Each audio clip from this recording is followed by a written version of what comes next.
우리는 지금 유라굴라 광풍을 만난 알렉산드리아호의 모습을 보고 있습니다. 이 백부장과 바울 일행이 무라항에서 다시 알렉산드리아 배로 갈아타고 출항했지만 북쪽에서 불어오는 거센 바람에 계속 미끌려서 내려가기 시작합니다. 이틀 만에 도착할 수 있는 길을 여러 날 거쳐서 겨우 천신만고 끝에 니도 앞바다까지 도달했습니다. 하지만 바람은 멈추지 않고 북서풍의 바람이 또다시 불기 시작했습니다. 그 배는 남쪽으로 흘러가서 무려 100km까지 흘러가서 그레데 섬까지 가게 됩니다. 가까스로 그레데 섬에 있는 미항이라는 곳에 간신히 닻을 내리게 됩니다. 이제는 지중해 항해 금지 시점이 코앞에 다가왔기 때문에 더 이상 항해를 할 수 없는 시기가 됐습니다. 하지만 백부장은 선장과 선주의 말을 바울의 말보다 더 신뢰하였기에 무리하게 항해를 했습니다. 출항을 하기 시작한 것이죠. 출발한 지 몇 시간이 지나지 않아서 유라굴라 광풍을 만나게 됩니다. 이 폭풍의 진원지는 바로 그레데 섬입니다. 이 그레데의 이다산 2100m의 이다산에서 불어오는 바람이 서로 뒤섞이면서 동북풍으로 바뀌면서 강력한 죽음의 광풍이 되어버렸습니다. 결국 바울이 탄 배는 가우다라는 작은 섬을 지날 때에 겨우 그루 작은 배를 끌어올려 가지고 이제 배 전체를 다 묻게 됩니다. 이 그루는 바로 파선할 때에 구명선인 것이죠. 여기 배가 부서지지 않도록 전체 밧줄로 동여맵니다. 그리고 17절에 보면 그들이 두려워하는 것이 바로 스르디스였습니다. 이 스르디스는 모래톱이었는데 이 배에 한번 걸리면 꼼짝 못합니다. 짧게는 한 50m, 길게는 높이 100m까지 모래톱이 생기니까 배가 지나가다가 스르디스만 오면 굉장히 두려워하는 것이죠. 오도 가도 못하게 만드니까요. 그들은 자신들이 무게를 가볍게 하기 위해서 그렇게 귀하게 여기던 모든 짐들을 먼저 버리기 시작합니다. 이튿날은 도저히 안 되겠다. 기구도 버리기 시작합니다. 그래서 사흘째 된 날에 짐도 버리고 기구도 버리고 다 버렸어요. 하지만 여전히 강풍은 계속 불어대기 시작합니다. 오늘 20절에 보면 그 풍랑이 그대로 있음에 그랬어요. 그대로 있음에 짐을 아무리 버려도 풍랑이 바람이 멈출 생각을 하지 않고 있습니다. 그래서 어떤 일이 벌어지냐면 구원의 여망이 없어졌더라. 이 앞에 보면 여러 날이 지나며 그랬어요. 여러 날 동안, 이것은 짧게는 12일에서 14일 동안을 말합니다. 굉장한 고통의 시간이었습니다. 그때에 해와 별도 보지 못했다. 하늘이 캄캄했다는 걸 알 수 있습니다. 옛날에는 해와 별이 나침반 역할을 했습니다. 그런데 그들이 해와 별을 보지 못했기 때문에 지금 어디로 가고 있는지, 그들이 지금 어느 방향에 멈춰 있고 지금 몇 날 며칠 지났는지를 도저히 알 수가 없는 시기였던 것이죠. 결국 그들에게 찾아온 것이 무엇일까요? 절망이었습니다. 그들은 망망대해에서 더 이상 할 수 있는 것이 아무것도 없구나 하고 절망할 수밖에 없습니다. 이제는 죽는구나. 오늘 여기 보면 구원의 여망이 없어졌더라 그랬어요. 여망이 없어졌다. 남아있는 희망이 없어졌다. 신라 같은 희망, 마지막 희망까지 사라졌다. 그렇게 얘기를 하고 있습니다. 결국 그들에게 할 수 있는 것은 자포자기하는 것이었어요. 그리고 어떤 사람은 여기서 도망을 하려고 합니다. 어떤 사람은 책임 전가를 하면서 엉뚱한 데 화풀이하기도 합니다. 어쨌든 여기서 많은 일들이 일어납니다. 결국 알렉산드리아 배에 타고 있는 모든 사람들, 바울을 뺀 모든 사람들이 내린 결론은 절대 절망이었습니다. 구원의 여망마저 없어졌더라. 이것은 그들이 더 이상 살 수 없다는 것을, 생명을 포기한 것과 같은 것이죠. 여러분, 그들에게 가장 큰 위기는 마지막 희망의 끝마저 놓아버린 절망이 찾아왔다는 겁니다. 오늘 우리가에게 중요한 메시지를 주고 있습니다. 인간이 가장 두렵게 하는 것은 어려운 현실이 아니라 그 현실에 대한 해석이다 그랬습니다. 어떤 분이 그 얘기를 했습니다. 어려운 현실이 아니라 그 현실에 대한 해석을 하는데 모든 상황과 조건을 따져서 합리적인 결론을 도출하는데 부정적인 결론을 도출한 것이죠. 바로 알렉산드리아 배에 있는 사람들이 그랬습니다. 그들의 결론은 뭐냐면 절망이었습니다. 이제 끝났다는 것이죠.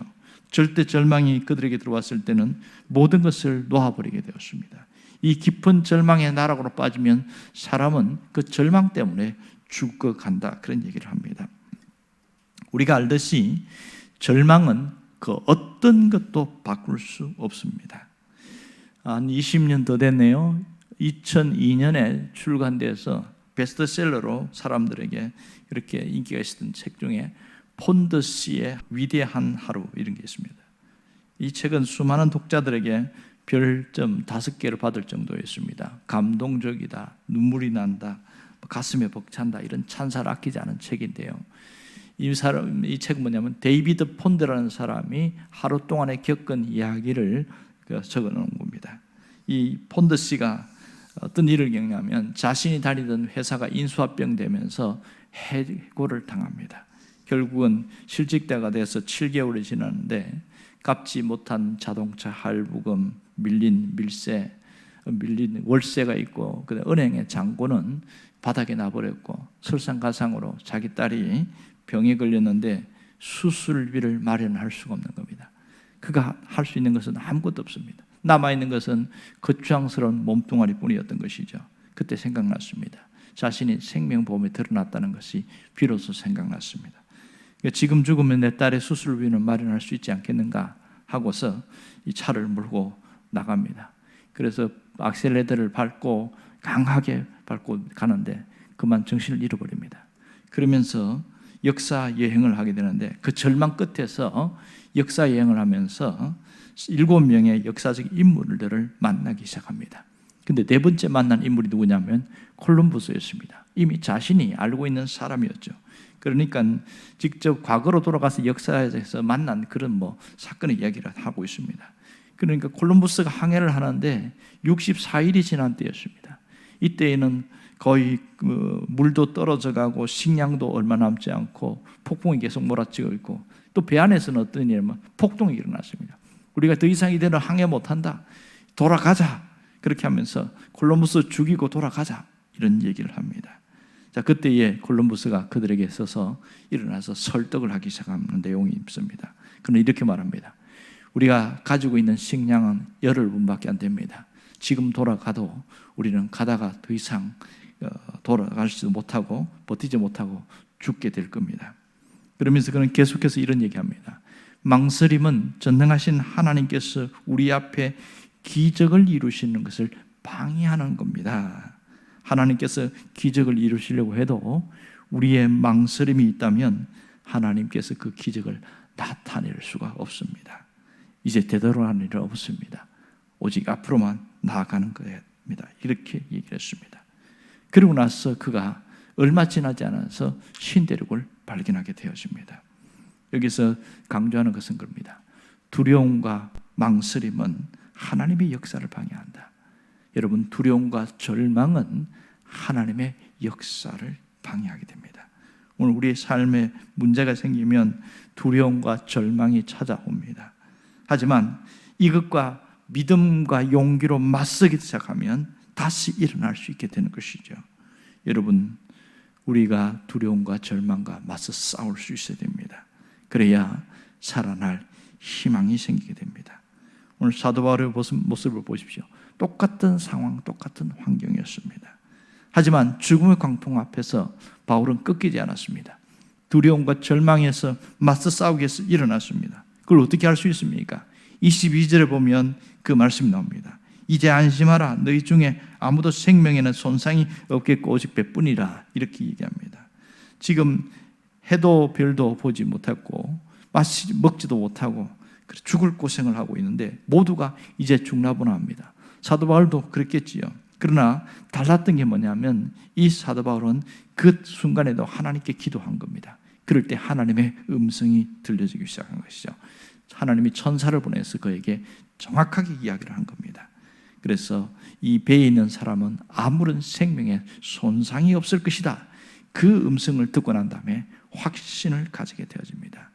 여러분, 하나님의 말씀, 하나님의 음성을 붙든 자는 다시 사명의 자리에 돌아갈 수가 있습니다.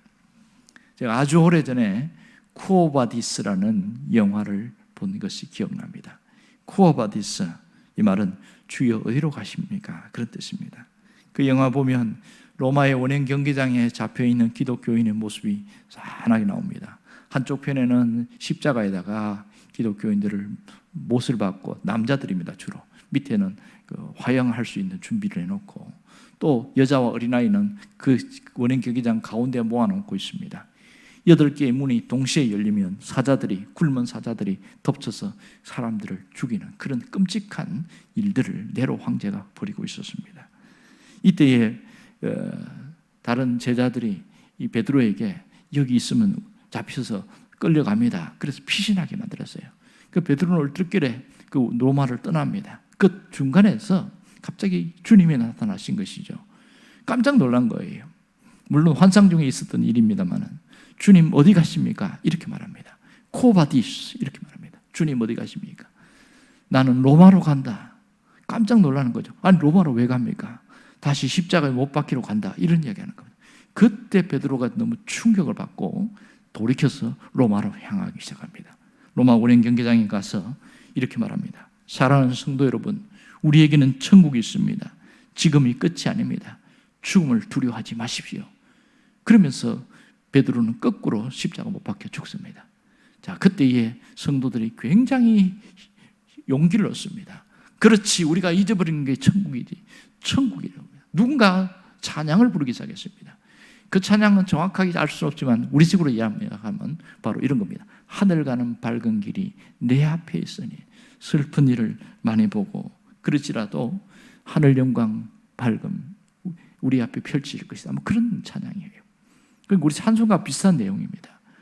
그 찬양을 하면서 우리 8개 문이 열리면서 사람을 죽이는데요. 놀라운 것은 죽어가는 사람들에게 두려움이 없습니다. 그냥 찬양하다가 질이 떡끼고 죽어간 겁니다. 그 네로 황제가 그거 보고 미쳐버렸잖아요. 여러분, 천국 문이 열린 자에게는 지금의 죽음도 공포가 아니라 기쁨이 될 수 있다는 것을 보여주고 있습니다. 우리는 인생의 항해를 하고 있습니다.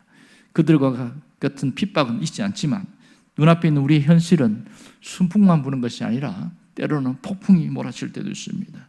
어떨 때는 죽음의 광풍이 몰아쳐서 정말 힘들다는 생각을 하게 되어지고, 야, 이대로 끝나는 거 아닌가, 그런 생각이 들 때가 있습니다. 그때 우리는 하나님의 말씀을 붙들어야 됩니다. 로마서 14장 8절을 보면 이렇게 말씀합니다. 우리가 살아도 주를 위하여, 죽어도 살고 죽어도 주를 위하여 죽나니 그러므로 사나 죽으나 우리는 주의 것이로다. 이 말씀을 붙들고 이것이 우리의 신앙 고백이 된다면 죽음 앞에서도 기도할 수 있고 죽음 앞에서도 하나님을 찬미할 수 있는 겁니다. 그러므로 하나님의 말씀을 붙든 자는 다시 사명의 자리에서 설 수 있음을 잊지 않기를 바랍니다. 기도하겠습니다.